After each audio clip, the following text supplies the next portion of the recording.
But the truth of it, Marcel, is that you've always been Vacher. Huh? We've investigated your lair and we already know everything!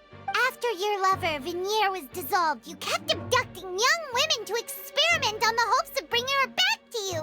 You even created Marcel as a new identity, and destroyed all records of your past as Vacher! So that's it. Even the villains in opera performances rarely go that far. And with that, Marcel's motive has now been established. This information regarding your past also dismantles your prior timing defense. Well, Marcel, do you know where you went wrong?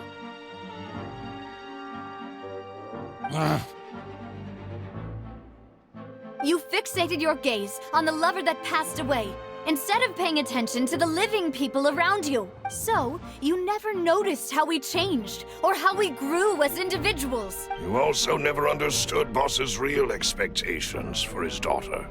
Or our determination to see things through. Your determination. Mr. Marcel, please speak up now if you would like to defend yourself. Otherwise, the trial will move on to the next stage. Do you really think I wanted to do any of this? Pay attention to you? What for? Have you ever paid attention to me? Ever empathized with my pain? Ever known how it feels to watch the love of your life dissolve right in front of your eyes? No one helped me. No one even believed me. All those decades ago, even the officers from the Maison Gardiennage were laughing at me. They said there's no way a human being can turn into water. So I must have gone mad from grief. Vignier's death was brushed away by all of you as if it didn't matter at all. Well, now you know, don't you? Ha! Well, it's too late now. All those who were dissolved are gone forever. You only have yourselves to blame. You set up this ornate opera house in pursuit of your so-called justice, your beloved drama, while turning a blind eye to the suffering of the people. Vignier is dead. We promised each other that we would always be together. Wherever she goes, I will follow. But I'm not from this blasted place, so I can't be dissolved, no matter what I do. Hey, is that water from the primordial sea that he's drinking? I can't dissolve! Can't dissolve! Can't dissolve! Do you all see? I can't go! I can't follow! So if I can't go where she is, what choice do I have but to try to bring her back? I did all of that, and in the end, that accursed Callus still got the better of me. I spent my entire life living on pins and needles, only to get stabbed by his idiot daughter at the very end. The suspect is exhibiting signs of mental distress. Guards, please restrain him. Don't touch me! Don't anybody come near me! I still need to save Vignier. I promise. We made a promise. Vignier. Vignier! Please, Vignier. Don't think badly of me. All I want to do is fulfill our promise. At this point, the verdict of this trial is clear. With Mr. Marcel's conviction, the charges against Mr. Tartaglia no longer have any basis. Fine by me. I was in a bad mood, but after a show like that, I'm actually feeling pretty good. Traveler, please submit all the evidence you have collected to the guards, so that I might review and summarize the truth behind the serial disappearances case. The man now known as Marcel was originally named Vacher and worked as an adventurer with his partner and lover Vignier. During an underwater expedition, Vignier accidentally came into contact with water from the primordial sea and was dissolved in front of Vacher as a result. Vacher learned of the primordial water's existence through the work of others and began to kidnap young women for research, with the goal of discovering a method to restore Vignier back to life. To cover his tracks, he invented the new alias of Marcel and began to operate a business in Poisson. During the course of his research, Vacher discovered that a diluted concoction of water from the primordial sea can induce feelings of euphoria, and began to manufacture and market synth. However, as he accumulated wealth to fund his continued research and expanded the scope, he came into conflict with Spina di Rasula. After exchanging blows with Spina di Rasula for many years, Vacher decided to assassinate their president Callus at a banquet. Although the assassination did not go as Vacher expected, he was able to turn Callus into the murder suspect by dissolving the assassin he sent to the scene. And just recently, Vacher attempted to frame Linny as the culprit of the serial disappearances case, using a similar method. However, his attempt to frame Linny failed, and the power of water from the primordial sea became public knowledge. This case also exposed enough of Vacher's machinations that he was eventually successfully charged in court. Thus concludes the enigmatic history of the serial disappearances case, with the truth revealed to all. The Oratrice will now deliver the final verdict regarding the charges against Mr. Vacher.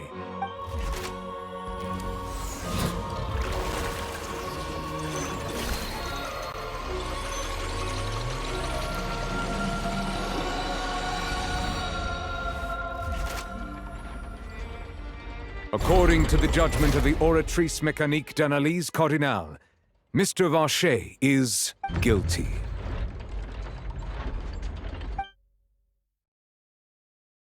Guards! Take Vacher away. Good. It's what he deserves. With that, the serial disappearances case is over now. We really just witnessed history. Who would have thought the true culprit would be such a polite and well-spoken guy? Yippee! We helped Navia bring the bad guy to justice! He's hurt so many innocent people and now he's finally getting what he deserves! Huh? Are you okay? Demoiselle, you were absolutely brilliant. The day our late boss had always hoped for has finally come. You can rest easy now, knowing justice has been served. Yeah. It's finally over. It's all thanks to you guys. And my partner. See, Papa? Well now, hasn't this been a most delicious piece of drama? The villain has been caught, justice has been served, past wrongs have been righted, and it's a big ol' happy ending. Since it's been such a great show, I'll just let the false accusations against me slide. Either way, I've still got some business to attend to, so if you'll excuse me... Please wait just one moment, Mr. Tartaglia. What now? None of this has anything to do with me. According to court protocol, since this trial was initiated due to a charge against you, a verdict must also be made regarding the initial charge before the trial can conclude. Oh, come on. Is this really necessary? Haven't you already caught the real criminal? Isn't it time for side characters like me to exit stage left? Please respect the laws of Fontaine. This has always been the rule. All right, but this sure is a lot of hassle. All I need to do is stand over there, right? Let's just get this over with. Through evidence presented in the public trial that was just held, it has been established that Mr. Tartaglia has no direct connection to the serial disappearances case. The guilty party has been identified, and thus it is logical to suppose Mr. Tartaglia is innocent of the charges. We now turn to the Oratrice Mécanique d'Analyse Cardinale to render the final verdict on the charges. According to the judgment of the Oratrice Mécanique d'Analyse Cardinale, Mr. Tartaglia is guilty. What? Hey! That's not funny! Didn't you just say I'm supposed to be innocent? What's with this verdict? Is your justice machine malfunctioning? Huh? This has never happened before. The Oratrice actually returned a different verdict from the Chief Justice. I mean, have you ever heard of an innocent Fatui Harbinger? Do you think the Oratrice might have just convicted him on general principle? But weren't the charges about the serial disappearances case? No matter what else he's guilty of, it shouldn't affect the verdict in this case, right? The judgment of the Oratrice Mécanique d'Analyse Cardinal is, by law, the final verdict of the court. We must accept the guilty verdict. Guards, please take the suspect into custody per court protocol.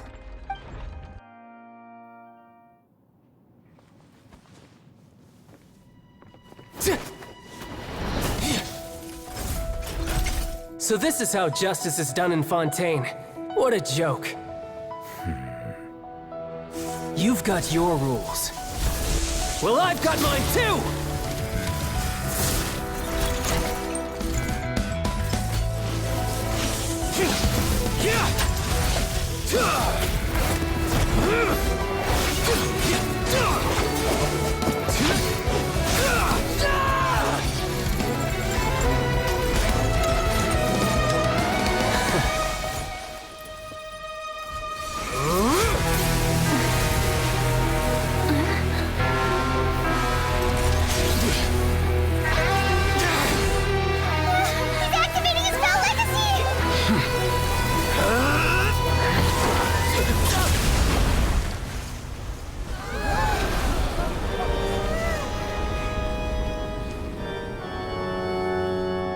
I am sorry.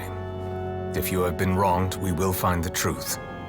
But the rules of the court must be upheld.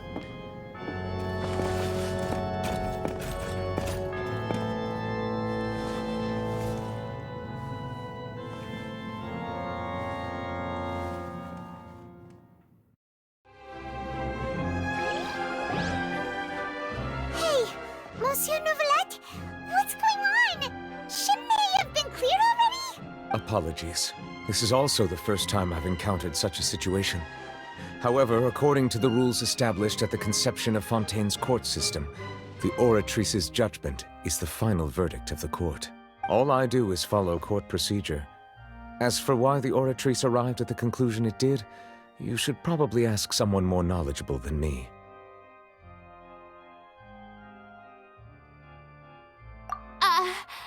Why are you looking at me? I had nothing to do with it! I don't know what happened there either! Hey, stop staring at me! What does Lady Farina mean by that? She says she has no idea either, but that's impossible. Didn't she create the Oratrice herself?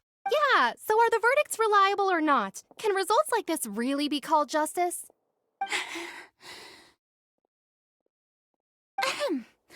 My dearest citizens, did you really think we'd allow an incorrect verdict to be handed out in this court? Did you really believe that the judgment could be mistaken or be the result of some sort of random mishap? Don't tell me. You thought even I had been blindsided by the Oratrice's result. But the way she looked just now, it was pretty obvious she had no idea what was going on. However, given the state of things, I shall give you an explanation. Everything that just took place, including my supposed shock and bafflement, was a part of an elaborate performance, with every action meant to stir up drama and excitement. And, of course, for every performance there is a script. Everything has unfolded exactly as I expected from the very beginning. As the embodiment of the very concept of justice, the Oratrice shall never render an arbitrary judgment! If you thought Child had nothing to do with the serial disappearances case, it is only because you've been blinded by the superficial appearance of innocence.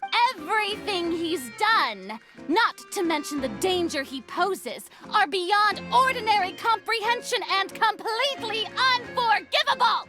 All shall be revealed in time. You will come to understand my noble intentions, as well as the absolute correctness of the Oratrice's verdict. Now, having said that, although I hate to leave things hanging in suspense, it is now time for this performance to end. As the lead actress, I shall be the first to take my leave. Toodaloo! So she chose to make her escape after all, did she? So you're saying we shouldn't put much stock into what she just said? She probably just put on that performance to save face. As for the truth, it's unlikely that she actually has any idea. However, please be assured that I will continue to investigate this case in a personal capacity. Just as I promised, if the judgment has been incorrect, we will do our utmost to clear his name. All right. Even though we feel pretty badly for him, we'll take your word for it for now. After all, he's done plenty of bad stuff, so he should have known he'd go to prison someday, right?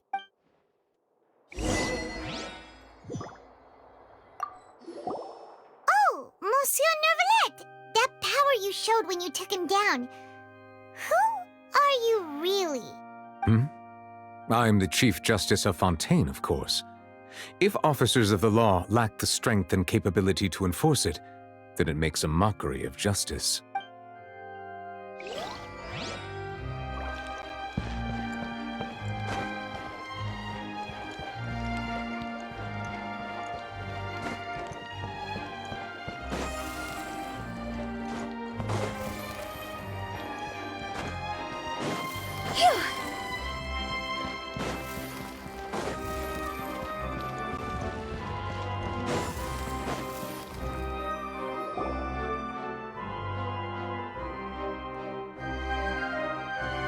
Hey, what are you doing? Quick, stop him! Traveler! Hey! Traveler! Marcel! What are you doing over here? Stop resisting arrest! Cease, or we'll add another charge to the list! No, wait! I just want to ask the Traveler something.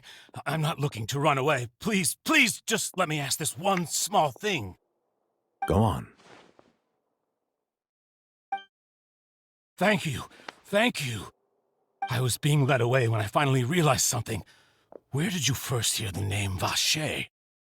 I erased all records of that name. So, unless... Are you still trying to prove your innocence? Give it up. You've already been convicted. Really? You did? You're sure? You met her? But how could that be? How did you manage to do it? The Fountain of Lucine? Then she's been so close to me all along. And I just never... Please give me a chance to talk to her again. Just let the Traveler take me to the fountain to see her one last time. This is the last request I'll ever make in my life. You can do whatever you want to me afterwards. I don't care. What? Give an inch and you want to take a mile? Do you think serial killers get to make requests like that? Paimon agrees. Why should we give him what he wants when he's only done a ton of super terrible things? This request, is it worth as much to you as your life? Of course! Wait, no. It's worth even more than my life. Humans. Will they betray the instinct to live just to satisfy spiritual needs? Very well.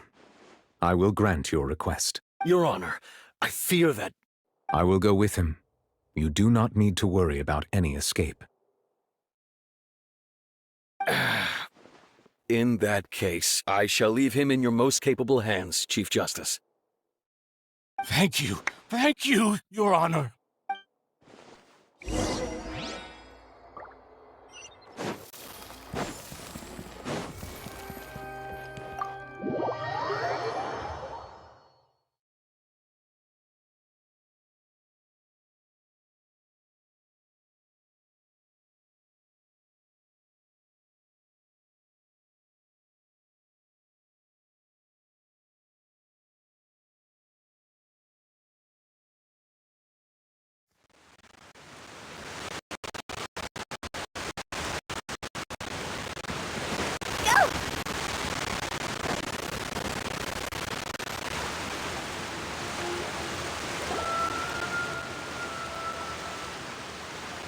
Is this the place? You said she's here, but what do I need to do to see her? Yeah, and even Paimon could hear her after drinking that thing. Didn't you just drink a lot of it on the stage as well? Vacher. Ah! Yes, that's it. So you heard it too.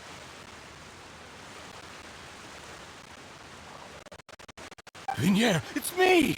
It's me, Vache. Vache? Vache? I'm here! I'm here! Where are you, Vignier? I'm coming for you. I'm finally here for you. Hey, wait! Be careful! Hey, whoa!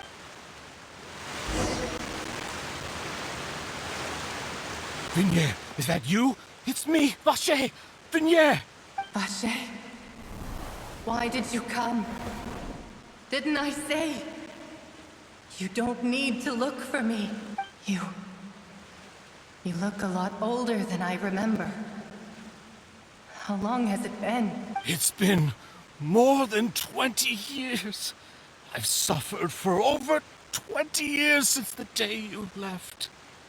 All this time, only the thought of bringing you back has kept me alive. Nothing else mattered to me. I must be dreaming. Who would have thought I'd get the chance to tell you all of my feelings like this? Vignier, you are my everything. I really don't know how I could live without you. But Vache, if you ask me, this world would be better off without you. What are you saying? If not for you, I would have finished my law degree and probably become a top-tier attorney one day. If not for you, I would have continued to pursue my love of the arts, and my works would have been displayed in the Palais Mermonia itself.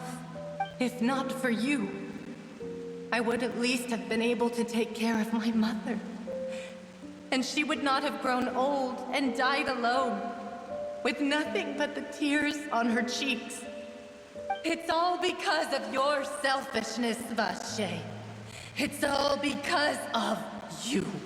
You... Wait, you are not Vignier. Who are you? You're right.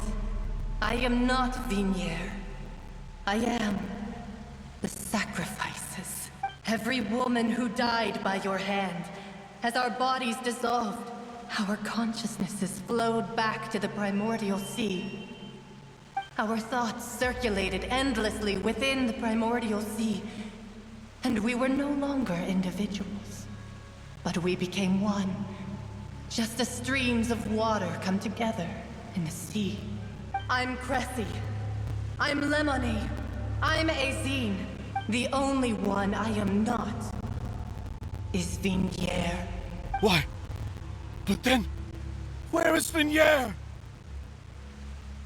She doesn't want to see you anymore. Every tendril of her consciousness is avoiding you. This is what you get for your selfishness. Your selfishness robbed us of our lives and our futures. You said time and time again that you'd do any and everything for her. But did you ever consider whether she'd want to see you do the things that you did? If she would despise you for what you became?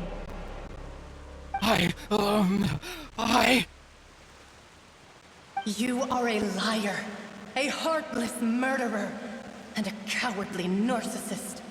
The only thing you are not is Vignier's beloved. From the moment your first victim died and her consciousness merged with Vignier's, she has had nothing but pure hatred for you.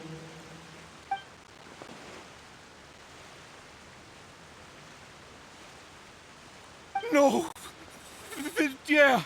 She can't hate me. Let me see her. Please, have mercy. You still don't understand. When I said don't look for me, that came from the real Vignier. She really doesn't want to see you anymore. But on top of that, she also said that because it's her final drop of pity for you. She said that because she knew that if you did come here, we will show no mercy to you. Vache. Vache? Vache. Vache. Vache. Vache. Drown.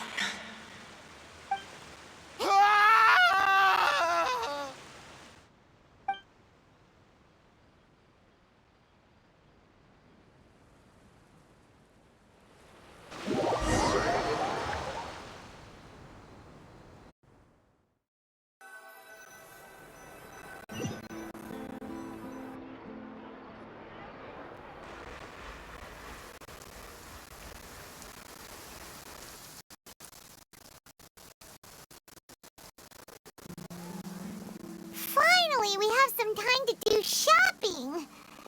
Gosh, it's really been a long time since we've been able to relax. Ah, well met, partner. I knew something great was going to happen when I woke up in such a good mood today. Even this weather can't put a damper on the demoiselle's mood. It's a pleasure to see you both again. Oh, hey, Navia! It's been a few days. Paimon's already started to miss you. Oh, now that I believe. I'm easy to work with and always bring home the bacon. Who wouldn't treasure having a partner like me? Sounds like you're really enjoying life these days, Navia. What have you been busy with since the trial? It's just been one thing after the other. I've been making non-stop trips between Poisson and the courts in Seine. Everyone from Spina di Rosula organized a memorial for my father. We never held a memorial when he first died, since everyone knew that even if we held one back then, no one was going to come. This time, though, everyone in Poisson, and even many people from the court, all attended. So his name's definitely being cleared now. That's what we like to hear. It's been the dearest wish of Demoiselle all along. That blasted stubborn fool. I was right to put my faith in him. I'm so glad I didn't give up on the case all those years ago. Oh, by the way, I ran into Charlotte just after I left the memorial service. Well, maybe it'd be more accurate to say I knew she would be there, and there was no way she'd just let me go. Huh? So you know Charlotte too? The Charlotte? Journalist from the Steambird? Yeah. Way back when I first became the president of the Spina di Rosula, she was all over me. Wouldn't take no for an answer.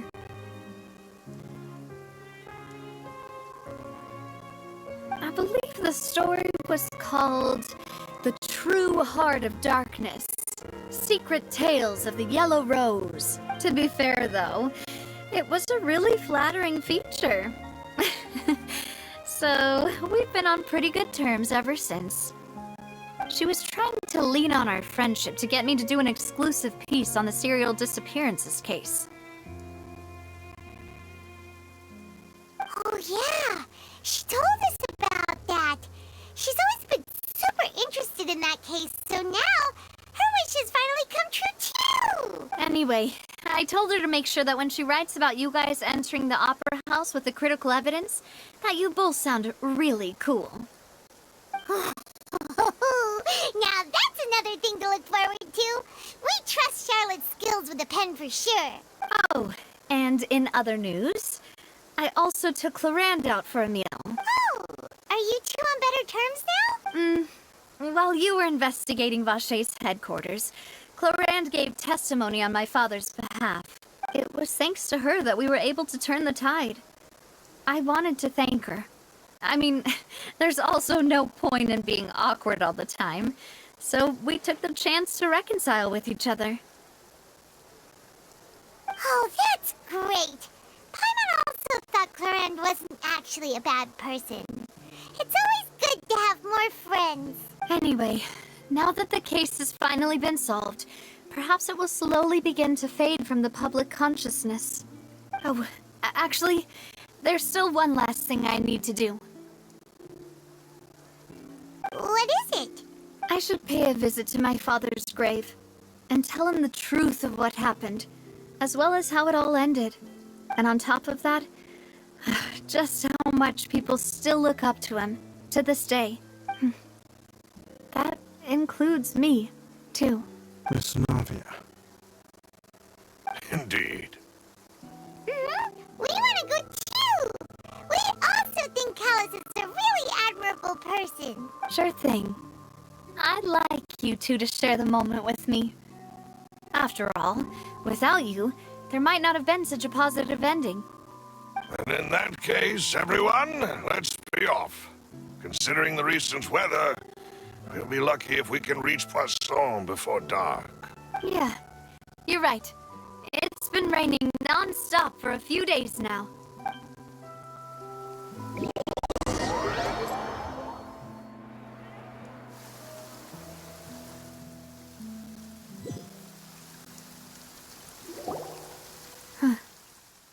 This is where my father's grave is. To be perfectly honest, even I haven't been back here for a long time. Huh? There's someone there already. Wait. That figure. It can't be... Isn't that Neuvillette? Why would the Chief Justice be here? Huh? Navia?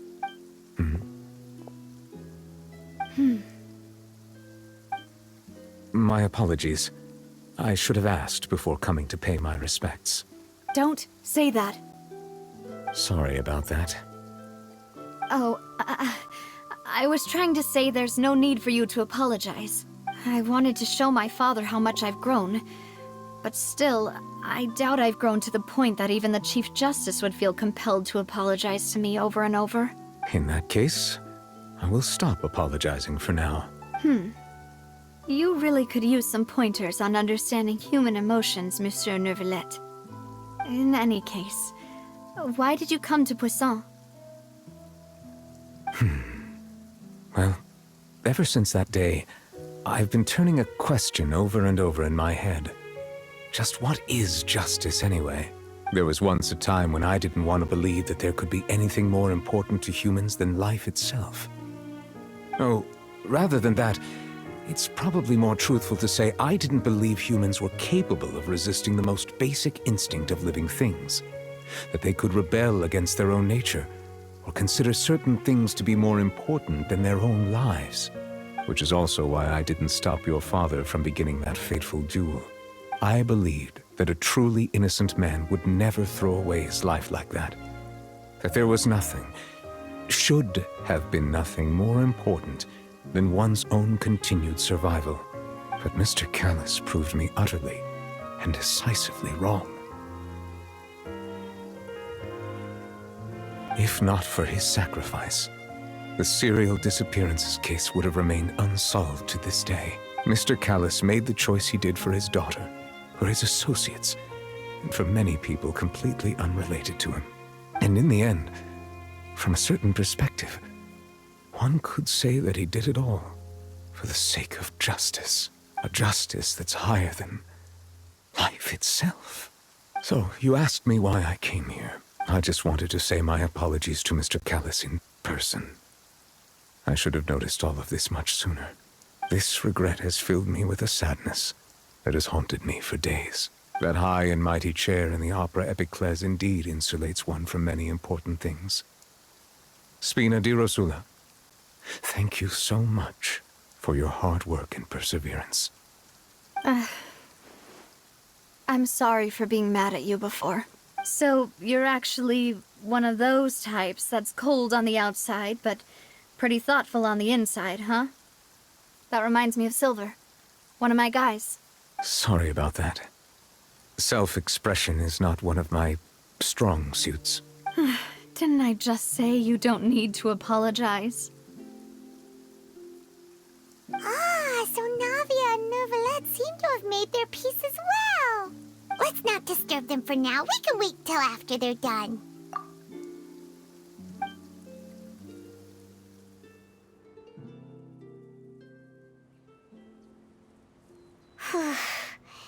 Paimon's never paid respects at someone's grave before.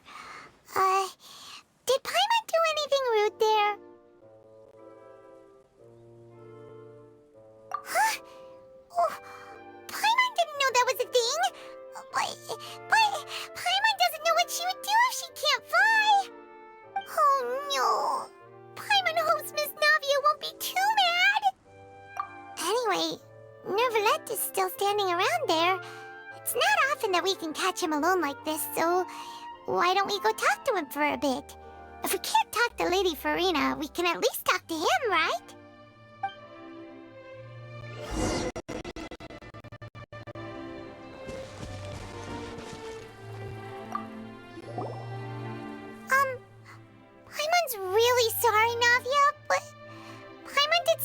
pretty disrespectful just now.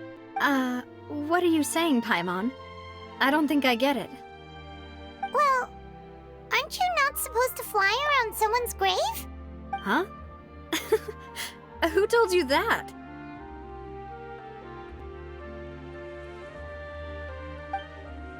Hey, Traveler! Why did you mess with Paimon again?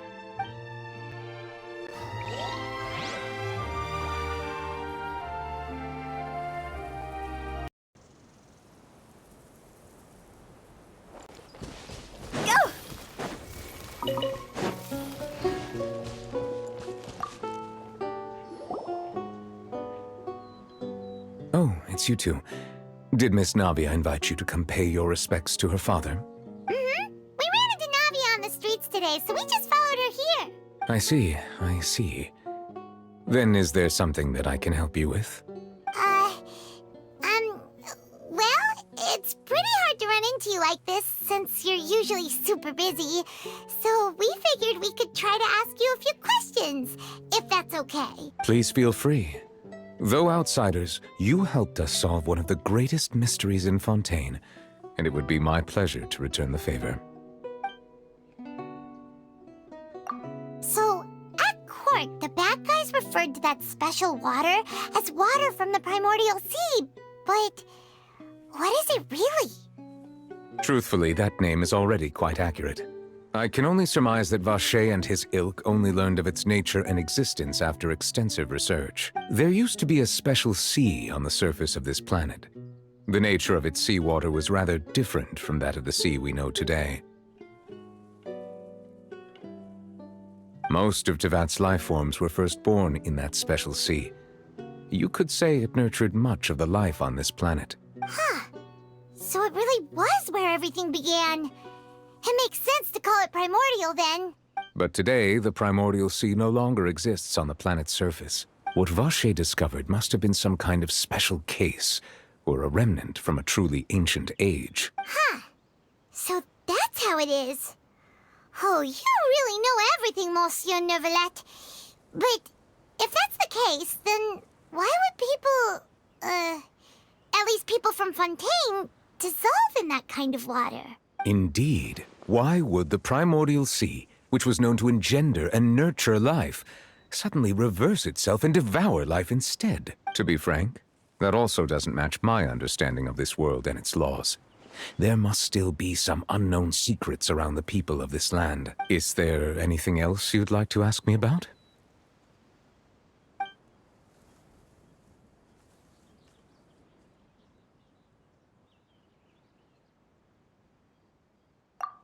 My apologies. My investigation has still not reached its conclusion. However, I still believe the judgment of the Oratrice was not rendered arbitrarily. But you also said you thought he was innocent. For many years, I have been quite aware that the Oratrice does not simply mechanically repeat the verdict that I give on each case. As a divinely created mechanism, the people's unified faith in the concept of justice is integrated into it. Not only can it produce the incredible power of indemnitium, but it likely also possesses other traits, such as self-awareness. Which is all to say, I have been prepared for a situation like this for a long time. Huh. So when Linny told us that he heard a human voice from the room where the Oratrice's core is stored... I was not aware such a thing had occurred. Perhaps that could serve to prove my conjecture. I will add that to the list of items to investigate. In any case, I am inclined to believe that the Oratrice does have a methodology all its own. We just do not have enough information. Based on Farina's reaction, I doubt even she had any idea what was going on. She managed to bluff her way through it, though, with her time-tested twin tricks of bravado and drama. While we do intend to get to the bottom of this, for now, we regret to say that the Fatui Harbinger will just have to bide his time in the fortress of Meripede. If we did incorrectly convict him of crimes he did not commit, we will most certainly compensate him to the fullest extent allowed by the law. If you ask Paimon, the only compensation he'll want is a no-holds-barred fight with you. Is there anything else you'd like to ask me about? That the sea levels will rise and everyone will be dissolved in water, leaving Farina crying alone on her throne, but the sins of the people will be finally washed away for good. Does that appropriately summarize the version you've heard? That's right! It was Linny that told us back then. And that about covers all the main points. Yes, up to the present, I think we reached a point where we have no choice but to confront this prophecy directly. Rumors have it that this prophecy is rooted in the last words the former Hydro Archon left to the world before she passed away. A prophecy? Of the former Hydro Archon? Wow. This is the first time that we've ever heard of it. 2 parts of the prophecy have already proven correct. The rising sea levels, and the ability of the people of Fontaine to be dissolved. We should be more vigilant, and stay on the watch for further signs. Speaking of the prophecy, Farina has also always taken it quite seriously. Indeed, she has been collecting information and intelligence from across Tevat for this purpose. If the rumors were true, then perhaps this prophecy is the conundrum left to Farina by her predecessor. But with Farina being the way she is, can we really trust her to solve it? Is there anything else you'd like to ask me about? Your sibling, another blonde-haired traveler. I'm sorry, but I've never seen anyone who matches that description. If he ever stepped foot in Fontaine, I'm sure he followed our laws to the letter, and had no reason to appear on the stage of the opera Epicles. Is there anything else you'd like to ask me about?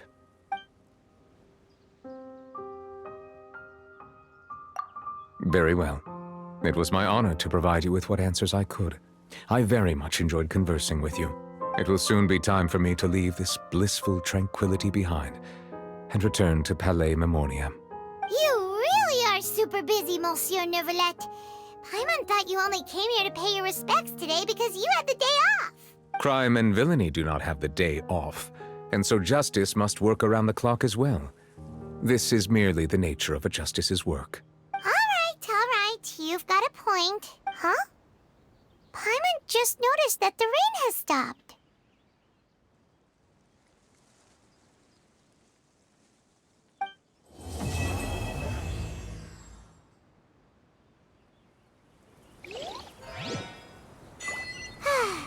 You know, we've been walking around for a while now. Why don't we go back to the Spina di Rosula base in the court of Fontaine and have a rest? Nadia said something about having a place ready for us there, didn't she? Come on, let's go!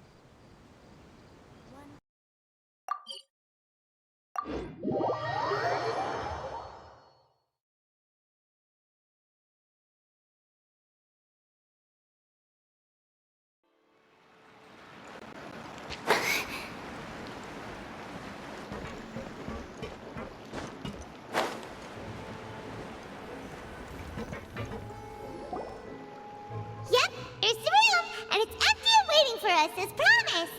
Navia is such a good person. Now that the serial disappearances case has been solved, no one's going to come after us for anything. Even without Silver standing guard, we can just completely relax. Why don't we stay and rest up here for a while? Even machines in Fontaine need to stop and recharge now and then.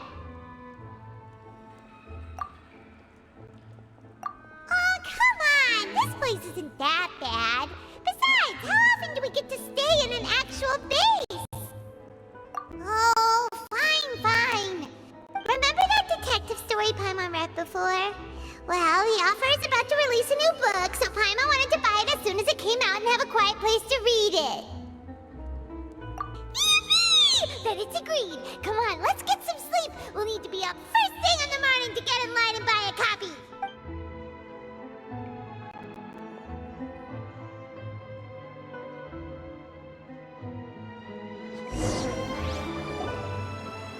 Paimon didn't expect that style at all. Even though it's a detective novel, it's also like a social documentary. Whew. It's actually pretty good. No! Paimon just spends a bit more time sleeping than you, that's all. Excuse me.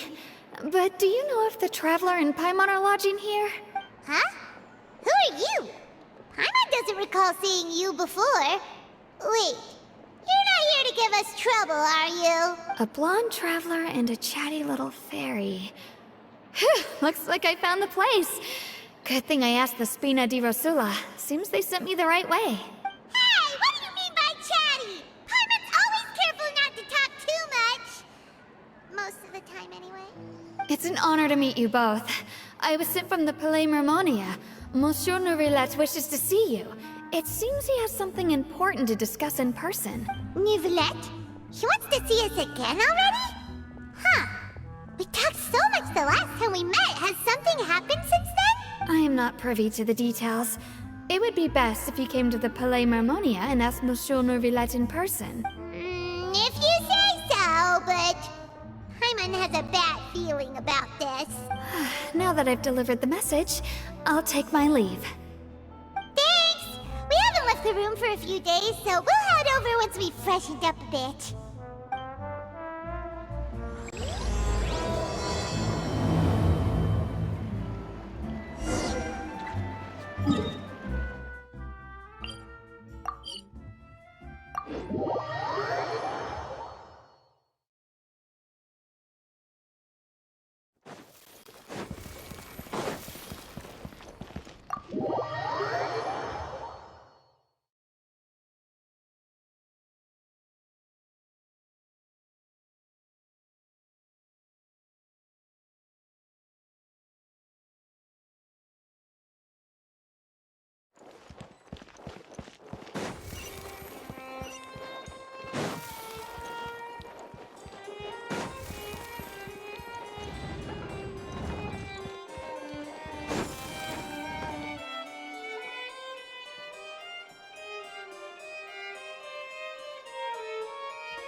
Did you want to see us about something?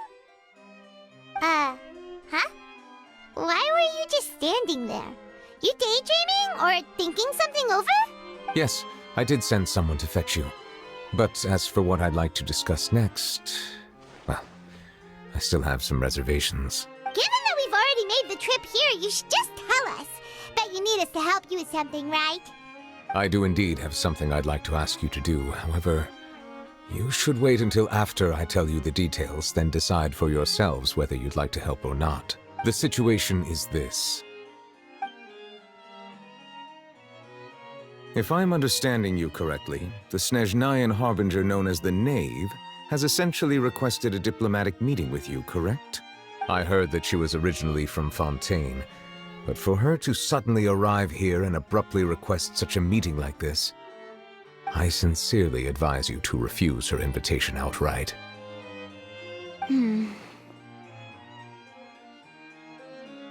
I'm sure you're aware that her purpose is most likely related to Child's recent predicament.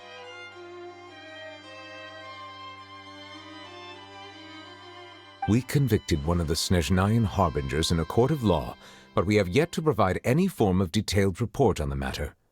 This does indeed provide an opportunity for Snezhnaya to put pressure on us. I believe we should adopt an evasive stance until we can provide a proper explanation and have a preliminary plan on how to deal with the matter. No, we shouldn't. I think we should agree to the meeting. Oh? Well, you see, we are the ones that owe an explanation. If we keep putting off the meeting, it could easily result in the problem escalating, right? It's like a fight between two friends. If they don't agree to see each other and talk in person, isn't it possible that the friendship could end entirely? Though diplomatic relations between Fontaine and Snezhnaya could be considered as friendly, it is only superficially so. You wouldn't go so far as to say that our nations are friends, as you did in your example. It was just an analogy. An analogy, okay? Moreover, even if we were to talk in person, if we don't have sufficient information prepared, it is quite possible the result wouldn't be restored relations, but a complete falling out. I don't think we should overthink those possibilities yet. Even if the logic of the divine is not immediately apparent, Its wisdom will only be revealed with time. Besides, you'll be at the meeting. If any problems do pop up, you'll have no problem navigating them. I must clarify that interacting and communicating with people outside of court is not my cup of tea. It seems you think too much of me. But more importantly, when did I agree to join the meeting with you? You mean you won't come? No, that won't do. I can't go to the meeting alone. You have to accompany me. I must take you with me. Lady Farina, could there be something else regarding this matter that is being kept from me?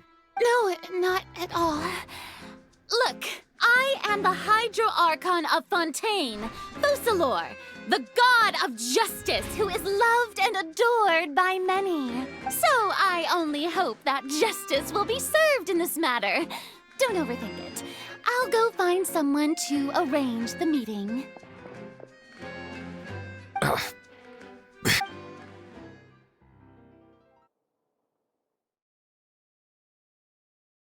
Though it could officially be considered a diplomatic conference, I prefer to see our meeting today as an ordinary tea party. I assume you see it the same way, Miss Farina?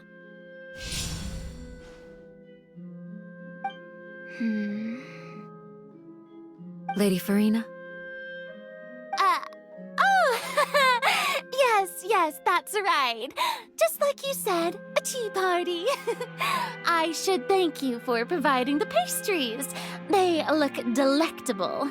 To make this tea party even more lively, I've invited someone else to join us today. It's a pleasure to meet you, Monsieur Neuvillette.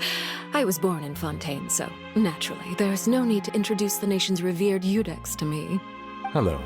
The pleasure is also mine. First, I would like to thank the two of you. I'm often away on business outside of Fontaine, and I'm told that the children of the House of the Hearth have been well taken care of by you. Oh, I'm not referring to when my children, Linny and Lynette, were falsely accused by you. Please don't misunderstand. The children of the House of the Hearth are often misunderstood, perhaps due to the reputation of the Fatui. There's no getting around that. All I meant to say is that Fontaine has been stable in recent years. The people are well off and the children lead happy, fulfilled lives. That is something truly worth cherishing, and no one wishes to disrupt such peace. Now then, you have come regarding the matter of child, correct? Well, yes. It appears the ever-busy Eudex Neuvillette doesn't wish to waste time with diplomatic pleasantries, and hopes that we can get straight to the point of our talk. Yes, as you surmised, understanding child's situation is indeed one of the goals of this trip. As we are both diplomats from Snezhnaya, as well as Fatui harbingers, Child and I have always been colleagues. Were anything to happen in Fontaine, each of us would serve as the other's attorney to resolve the issue. So now, in my capacity as his attorney, I request that Child be turned over to Snezhnaya. We have a responsibility to cooperate with Fontaine and resolve what has happened to him together. The rules governing attorneys only apply before a trial has concluded. Since a verdict has already been rendered, we see the case as settled. I apologize for being unable to grant your request. An outright refusal. Very well. I respect all the rules of Fontaine's courts, just as I respect you as Chief Justice. Okay, why don't we back up a step? You don't need to transfer Child to us. I only request to enter the fortress of Meripede to see Child and confirm his condition. It's not like you couldn't even manage to fulfill a simple request like that. Right, Miss Farina? About that. The fortress of Meripede has always been completely autonomous. Even we have no authority to interfere there, and diplomatic issues do not suffice as an excuse. However, if you absolutely must confirm the situation of the Harbinger, I have a proposal. Then Avery Knave showed up already? Well, Lenny did say that Father will be returning soon. We didn't even know that Lenny was from the House of the Hearth at the time, so we kinda overlooked that information. Yes, thank you for your kind advice. I'm well aware of the situation. I also noticed that Lady Farina acts a little odd and unnatural whenever I bring up matters related to the Knave. Could the Knave be threatening Lady Farina or something? If that were the case, then why wouldn't Lady Farina inform me? And what means could the Knave possibly have to twist the arm of an Archon?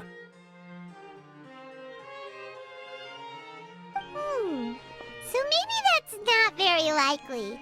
Even though Farina can act a little weird at times, she's still an Archon. In reality, this problem is even more thorny than it appears. According to reports from the Fortress of Meropide, Child recently disappeared under mysterious circumstances. The details are still unclear. We cannot rule out an escape, but there have also been no reports of him outside of the Fortress of Meropide. Special guards oversee the fortress, and its internal systems are extensive. Combined with the special characteristics of the surrounding terrain, an escape should not be possible. I suspect that there's something else behind Child's disappearance. I was only willing to share this information with you because you are friends of Child. So this is what you wanted to see us about before? Yes. I would like you to go to the Fortress of Meropide and investigate Child's disappearance. This was my proposal during our meeting with the Knave.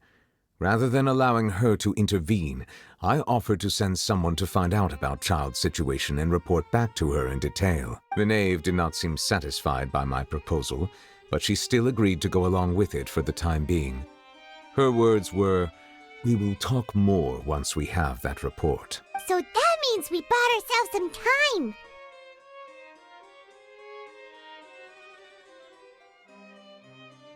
Firstly, you're already acquainted with Child.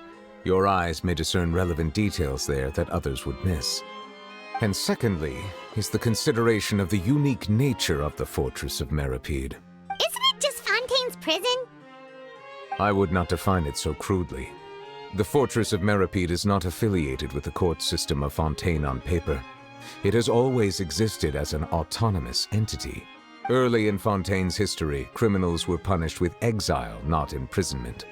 Even today, sentences against convicted criminals still include exile, just as before.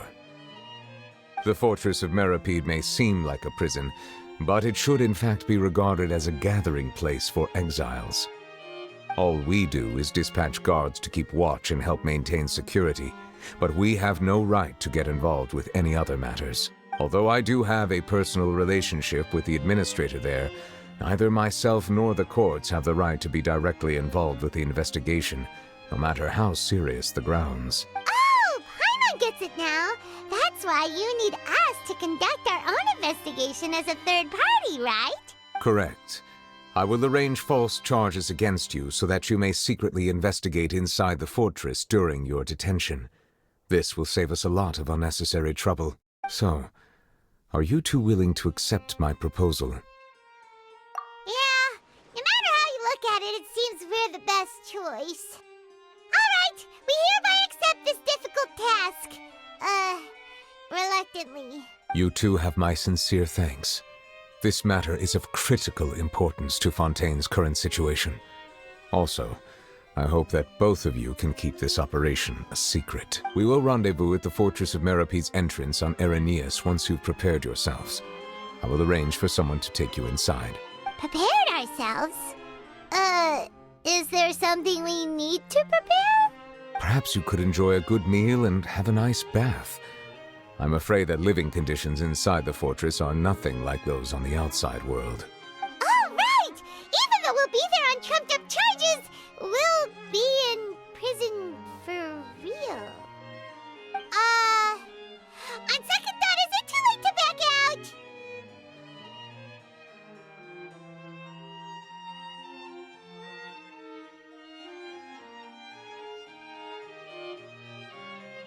Please do not worry. Since you are sacrificing both your time and quality of life for the sake of delivering this report, You will be compensated according to the highest standards permitted to legal staff, regardless of the outcome.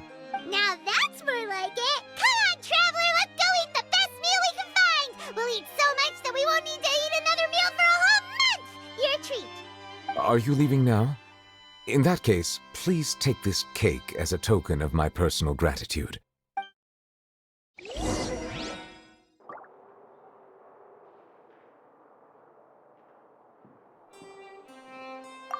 Oh, no need to thank me for it. Just be sure to enjoy it.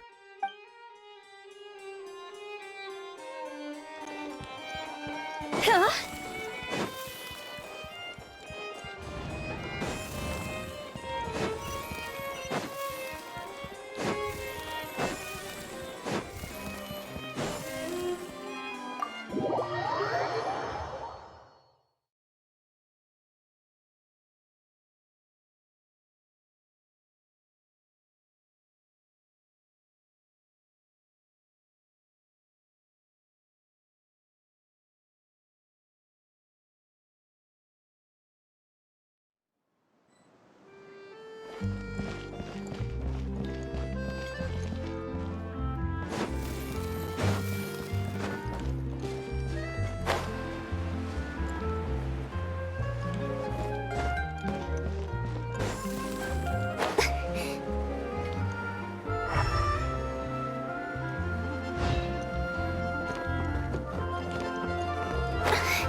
cake was pretty good. But as soon as Paimon remembered that we were about to go to prison, Paimon's stomach suddenly became completely empty.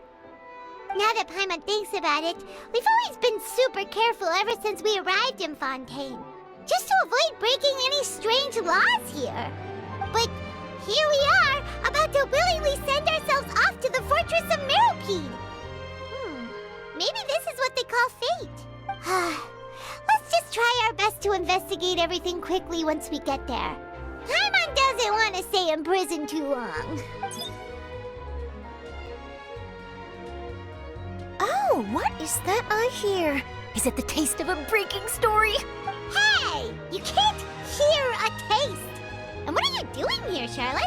Oh, don't remind me. I invited an eyewitness to a case to eat here, and I was planning to get some great material out of him. But he didn't even show up. Calm down, calm down. This is nothing new. As a journalist, you should be used to this by now. And as long as you can score some juicy tidbits from the Traveler, you might still be able to recover the cost of the meal. You know we can still hear you, Charlotte. Never mind. It's nothing. I just heard you mention the Fortress of Meropide. You didn't commit a crime, did you? Please tell me all about it. No way! We would never! We're just going there to...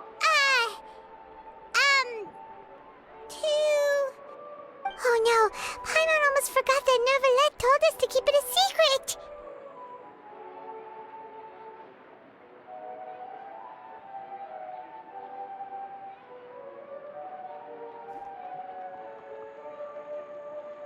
Huh? You're being arrested for that? Oh. But now that I think about it, I suppose that's not completely unreasonable. That's pretty despicable, almost as offensive as committing theft. You mean Paimon really did something that serious? Sorry, Paimon really messed up. In that case, it's nothing particularly newsworthy after all. Oh, how disappointing. All right, there's still a chance. Since you're going to be at the Fortress of Meropide, would you be willing to help me gather some material for a story? About that, Paimon doesn't think we'll have any time. Oh, it's nothing difficult. All you have to do is think of a way to get some time face-to-face with the Warden of the Fortress. He was awarded the honorary title of Duke in Fontaine. Sounds really cool, huh? Only those who have made significant contributions to the nation have been conferred this title. It's incredibly rare. On top of that, the Fortress of Meropide has never been under the jurisdiction of the courts. practically nobody, including journalists like me, knows anything about the person in charge there. Oh, if I could write an exclusive article about him, I bet it would sell a boatload of papers. You make it sound easy, but it really depends. Of course, I wouldn't ask you to do it for free, so this meal is on me. All right, you got a deal. We'll do anything you want. Then it's settled. The food should be here any second, right? Huh? Wait, just how much did you order?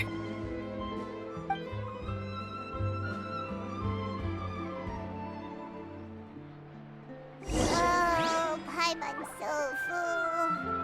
Well, guess we have nothing to regret now, so let's get going. I had no idea you could eat so much. That didn't go according to plan. Please, please, don't forget about the material for my news article.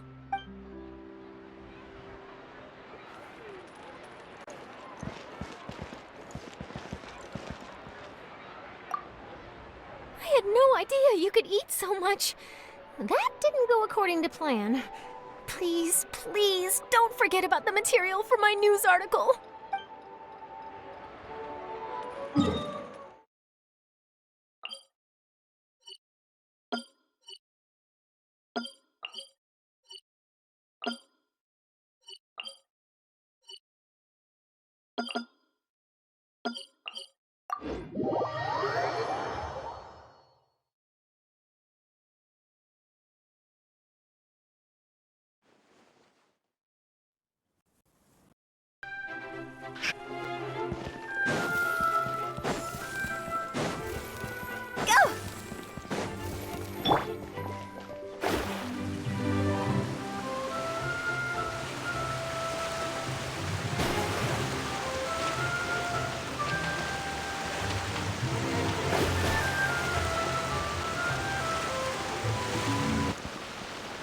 Huh?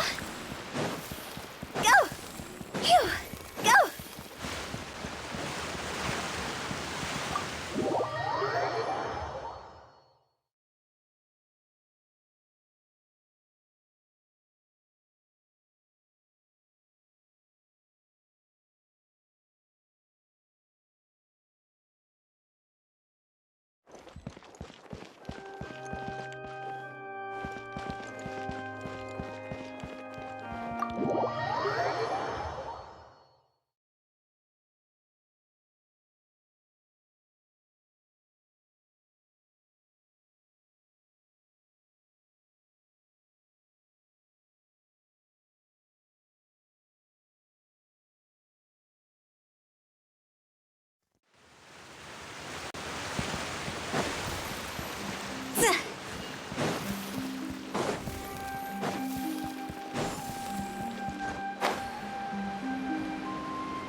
You have come, just as promised. Yes, this is the one and only entrance to the fortress of Meripede from Irenaeus. Careful. You may want to step back a bit. Whoa! So you have to go down from here? Is the prison underwater?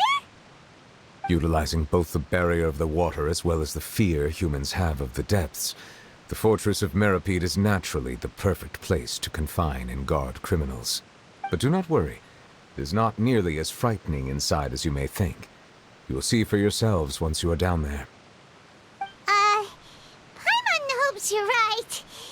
Don't know about you, but just thinking about being at the bottom of the sea like that gives Paimon the heebie-jeebies. Oh, and there's one more thing. I mentioned that I have had personal dealings with the administrator of the fortress, Wriothesley. He's a very shrewd fellow.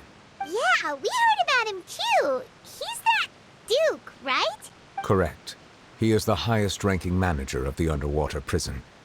Even though you are going there to investigate at my behest, it would behoove you to avoid any confrontation with him or any of his subordinates. The Duke rarely ever leaves the fortress of Meripede, But that does not mean he is not privy to all that is happening inside and outside the fortress. He is quiet, but not unaware, so please bear that in mind. All right, that's about all the time that we have to talk privately. I'm counting on you two. Don't worry, we won't let you down. Good. Madeline! I'm here, Monsieur Nervalet. These two are the newest convicts, I presume? Don't worry, they won't escape on my watch. Like we would try. Please follow me, you two. I'll process your paperwork for entering the Fortress of Meripede.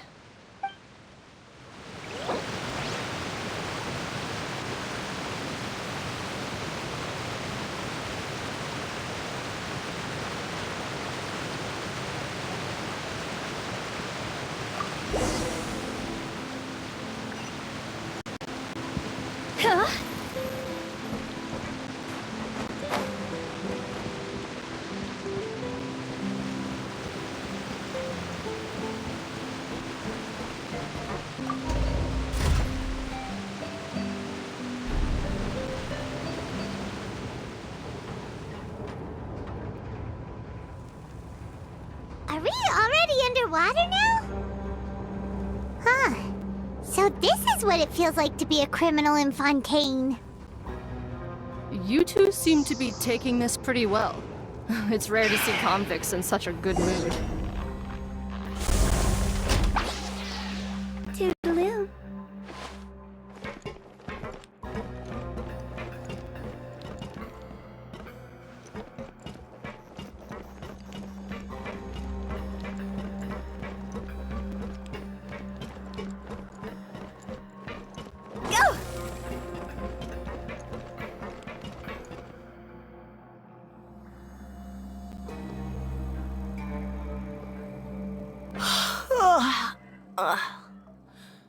Oh, it's you, Madeline. Why'd they make you make the trip down here today?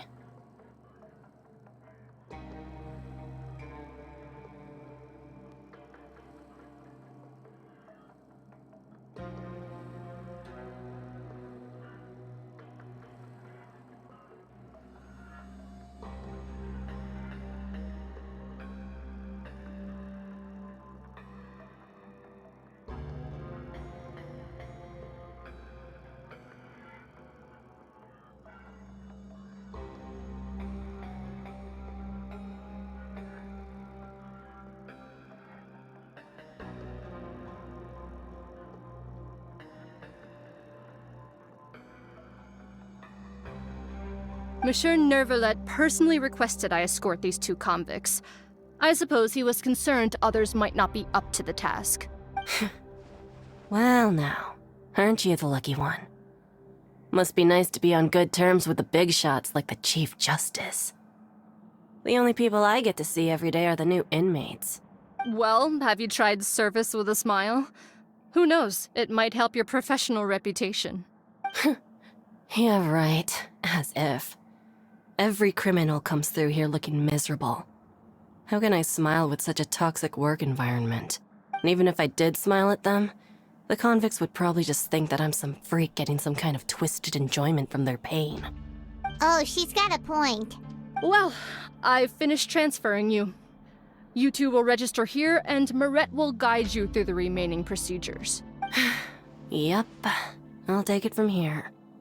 You head on back to that bright and sunny world above.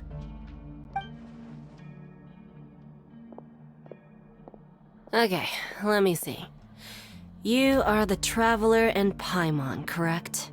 That would be us! Let me confirm your charges and sentence. Let's see.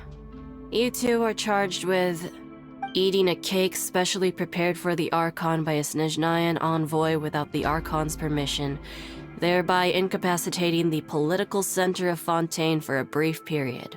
Sentence, 45 days? Huh? Wait, you mean the cake that Nervalet gave us was... Just looking at the charges, it seems you two are capable of causing some serious trouble. And considering how fond Lady Furina is of sweets, this crime is tantamount to trying to assassinate the Hydro Archon herself. Now I've seen everything.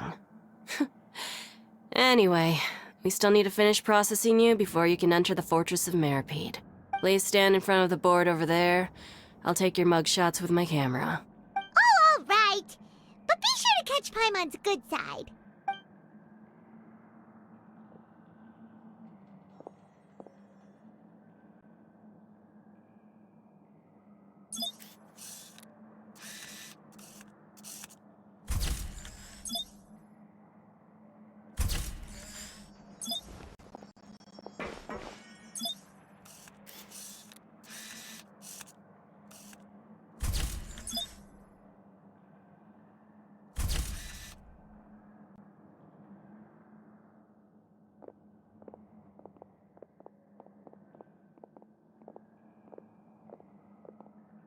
And we're done. Thank you for your cooperation. Next, someone will be along to guide you inside the fortress. Please be sure to cherish this opportunity for rebirth.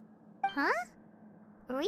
Isn't that a little much? We're only gonna be here for 45 days! You two are the new inmates, right? Follow me. Oh, okay! Paimon is Paimon and this is the Traveler! Save it. Not like I'll remember your names. Move it.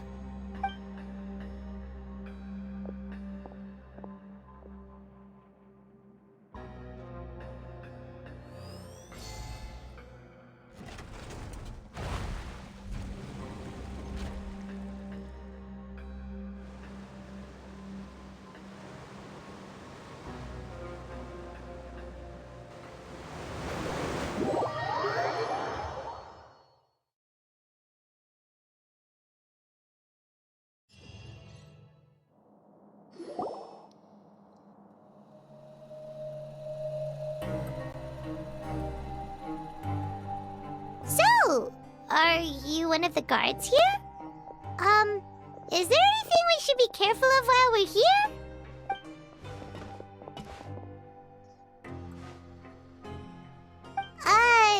Did Paimon already ask something she wasn't supposed to? Why should I tell you anything? What's in it for me? This is exactly why I can't stand you fish. I wouldn't even be doing this if it weren't for the credit coupons. Credit coupons?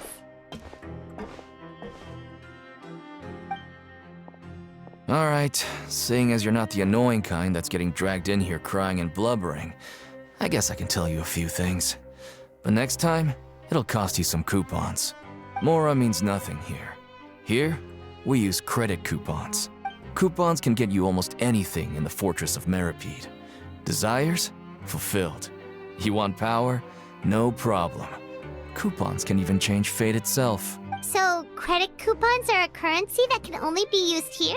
It's not as simple as that. Like Moret said, everyone gets a chance at rebirth. No matter how much money or power you had before, it means nothing once you set foot inside the Fortress of Meripede. You have to start over and earn your coupons. Everyone starts from the same place, and you have a chance at a new, less terrible life. I guess that's the real purpose of the coupons. They symbolize true fairness and true justice. And this is also exactly why so many criminals choose not to return to the outside world, even after they've served their sentence. Oh, so that's what the Fortress of Meripede is like. Huh. Paimon was under the impression that it'd be more like a prison. It certainly ain't all sunshine and roses here, but it's also not the worst place to be. You'd better take a good look at the scenery now. It'll be the last chance you get for a while. After being away from the sunlight for so long, even the terrifying depths of the sea start to feel like home. It just stops feeling oppressive, you know? Oh, I'm actually an inmate like you two. Welcoming newcomers is a job I've picked up to earn some extra coupons.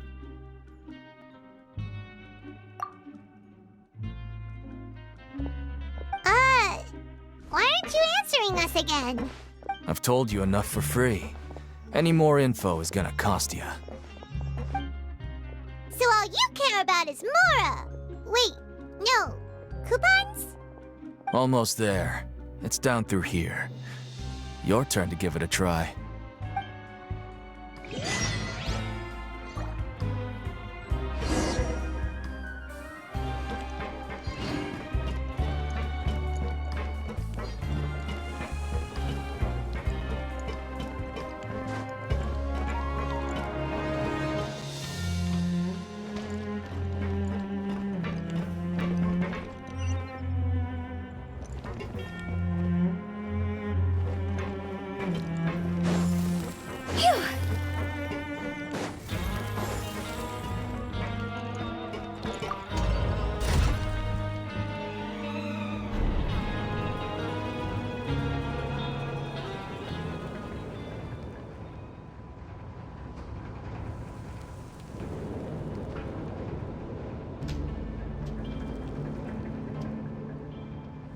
Wanna come over for tea?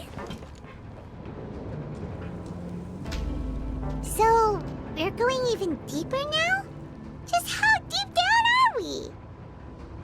It's like a metaphor for your previous life, isn't it?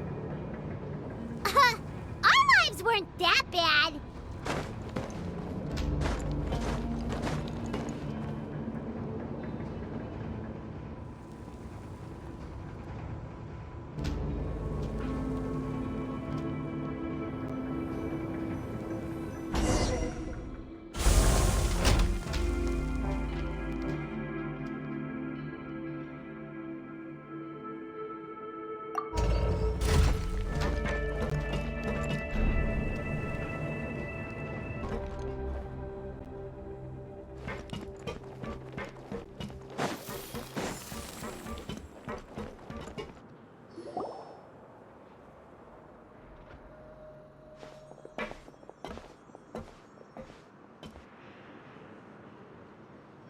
So this is the actual entrance to the Fortress of Meribede? Huh. It looks like there are other new arrivals, too. Oh, they sure don't look happy. Maybe we look too relaxed for fresh convicts.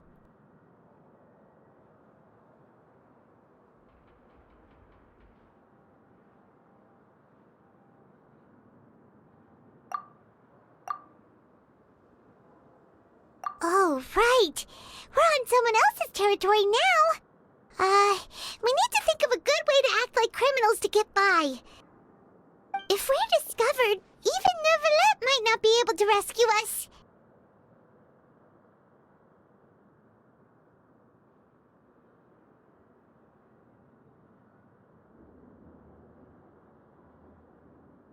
Hey! Don't scare Paimon! Oh, Paimon's not ready for all this. Look, I don't really know you, and I have no idea what kind of crime you committed, but you wouldn't have happened to anger someone important, did you?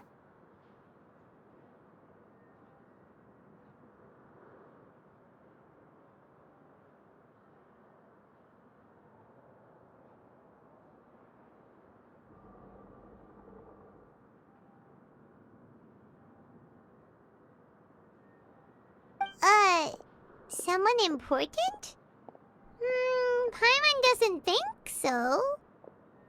Wait, why are you suddenly trying to talk to us now? Now's not the time to worry about that. Anyway, it's over there, so you just go on over there by yourselves. I've done my job, so good luck.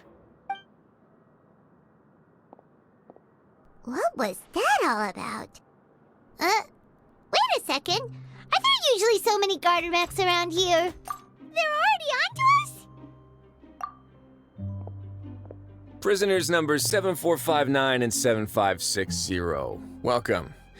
Oh, no need to be anxious. These Gardamex aren't here to attack you. In fact, they're here as your honor guard. When I heard that you were friends of Monsieur Neuvillette, I had the Gardamex come and wait in formation. Wait, you know about our connection with Neuvillette? The seafloor isn't as cut off from the world as you might imagine. However, I'm afraid that I know nothing more than that you are friends of the Udex. And as you can see, committing a crime means being sentenced here, even if you're friends with the Chief Justice. Quite fair. The Duke! Greetings, Your Grace. Lovely weather today, isn't it? Oh, greetings, my good fellow. Well, I'm willing to imagine that the weather is as good outside the sea as you say it is. How great it would have been if only the Fortress of Meribede had been built on the coast, huh? It would have been so convenient to enjoy a nice chat in the sunshine. My profuse apologies. I just got so nervous when I saw you, So this is the Duke. He sure looks a lot younger than Paimon imagined. The Traveler and Paimon, correct? Mr. Deacon here was responsible for your welcome. I trust you were satisfied with his guidance?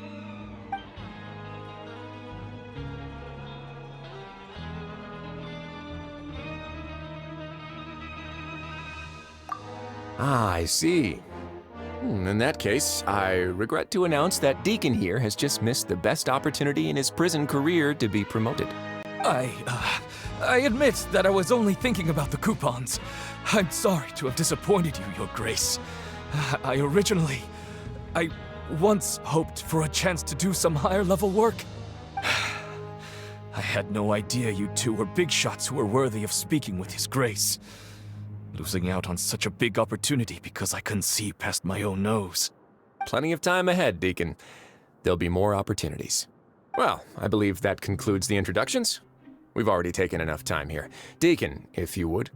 Yes, Your Grace. I'll take my leave now. Please, follow me. To make you feel more welcome, I'll show you around the various facilities of the Fortress of Meripede. I hope it'll help you adjust to life here. He's going to personally give us a cure? Huh. Paimon can't figure out what this guy's thinking at all. No wonder Charlotte's so interested in him. He's one of those mysterious types. Alright, let's keep up with him.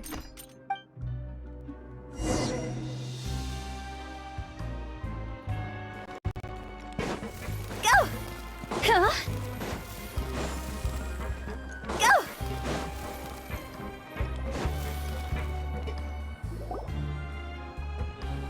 There's no need to be so reserved. The label of criminal is nothing but one of many identities. And being criminally inclined here at the Fortress is just one of many ways to survive. Is it really okay for the Warden to think like that? We're real criminals, you know. What if we're too difficult to handle? Well, then maybe you'll be able to carve out a name and a place for yourselves in this underwater world, But before you go in swinging, please remember that in the Fortress of Meripede, it's better to not cause trouble for yourself or for the guards. Now, we've arrived at a very important place, the Coupon Cafeteria. You can come here and claim one welfare meal each day. Welfare meal? You mean it doesn't cost anything? That's right. Criminals are essential to Fortress operations, so we must guarantee that they at least have the basic means to survive. But that's not how it was. Back in the day, it cost you credit coupons just to get a cup of water here. For fish like you who just arrived with nothing, you'd have to go to work hungry until you earned enough coupons to eat. It was only after His Grace became the administrator that we got the free meal rule. Now everyone gets a square meal every day, even no-good slackers who've never picked up a wrench in their whole lives. Nobody starves to death here. In the Fortress of Meripede, credit coupons are the only currency, and everything must be purchased. In some sense, you could say using the coupons is a form of trade. But trade is always conducted by people. So if we want trade here to prosper, we need everyone to work hard and live their lives. If nobody could even afford a meal, then the whole fortress would be up in arms. And that would only make things more difficult for me.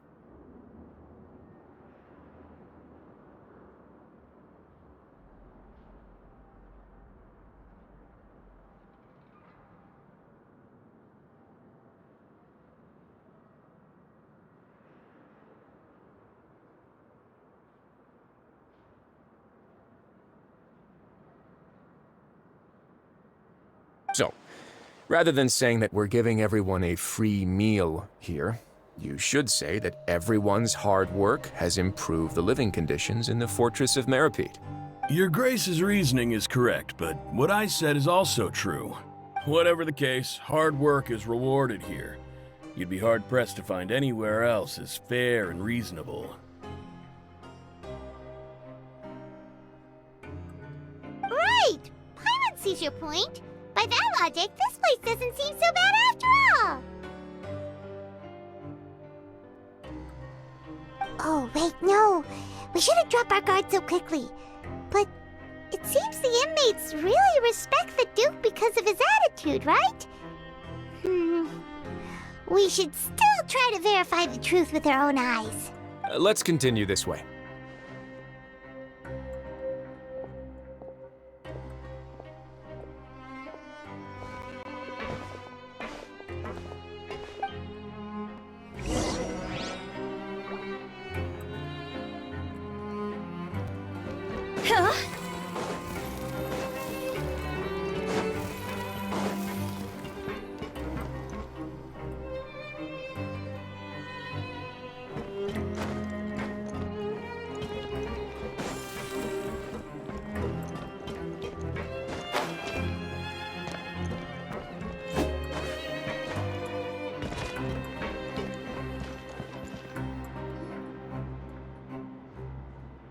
This place is known as the Pancration Ring.